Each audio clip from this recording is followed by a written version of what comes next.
এনামুল, এখন পর্যন্ত নিহতের সবশেষ সংখ্যা কত এবং দুর্ঘটনার কারণ কি সেটা কি জানা গেল? আমি যেখানে দাঁড়িয়ে আছি এই ঘটনাস্থলে ৭ জন ঘটনাস্থলে নিহত হয়েছে। এখনো হাসপাতালে পা ভেঙে চিকিৎসাধীন রয়েছে কুমিল্লা মেডিকেল কলেজ হাসপাতালের দেলোয়ার হোসেন। তো ঘটনার কারণ বলতে গেলে রেলওয়ে পুলিশ বলছে যে একটি অবৈধ রেল ক্রসিং, আর স্থানীয়রা বলছে অরক্ষিত রেল ক্রসিং। এই রেল ক্রসিংটিতে চলতি বছরে আরো ৩ জন এবং চলতি মাসে আরো একজন মারা গিয়েছে।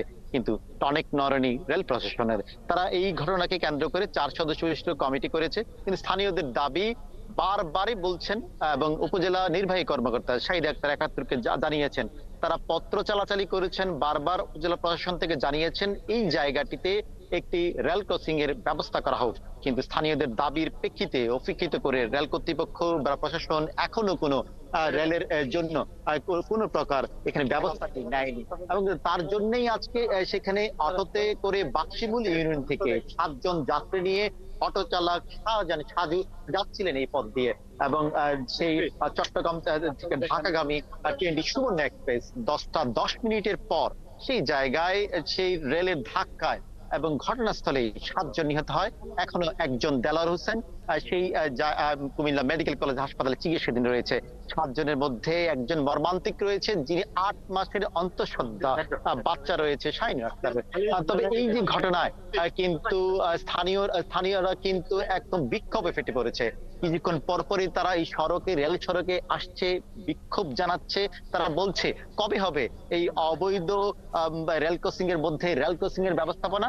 এখনো সেই জামা কাপড় জুতোগুলো পরে আছে।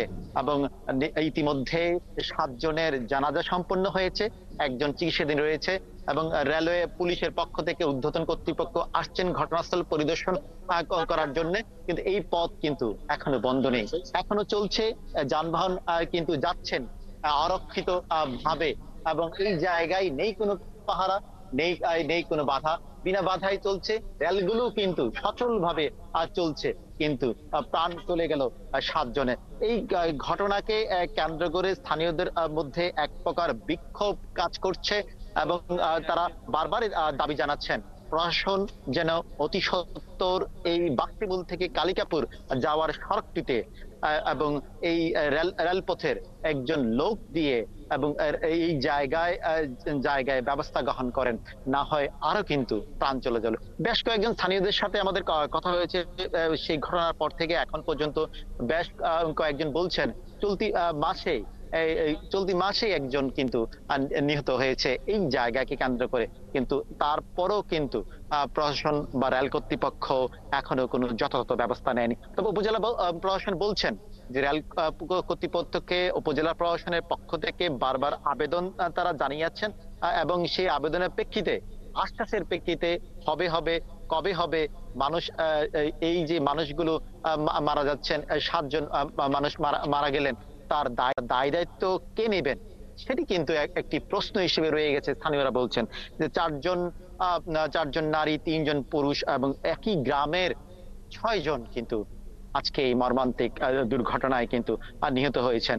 এবং নিহতের পরিবার এবং স্থানীয় এলাকাবাসী বলছে এই নিহতের পরিবারের প্রশাসনের পক্ষ থেকে যেন তাদেরকে যেন সাহায্য এবং সহযোগিতার হাত যেন বাড়িয়ে দেন সরকারের পক্ষ থেকে, সেই দাবিটিও কিন্তু তারা করছেন। কিন্তু এখন পর্যন্ত কিন্তু নিহতের পরিবাররা কোনো সহযোগিতা বা সাহায্য কিন্তু উপজেলা প্রশাসন খবর রাখতে থাকুন। আমরা নিশ্চয়ই এরপরে আরো তথ্যের জন্য আপনার কাছে ফিরবো। আমাদের সাথে যুক্ত হয়েছিলেন সহকর্মী কাজী এনামুল হক।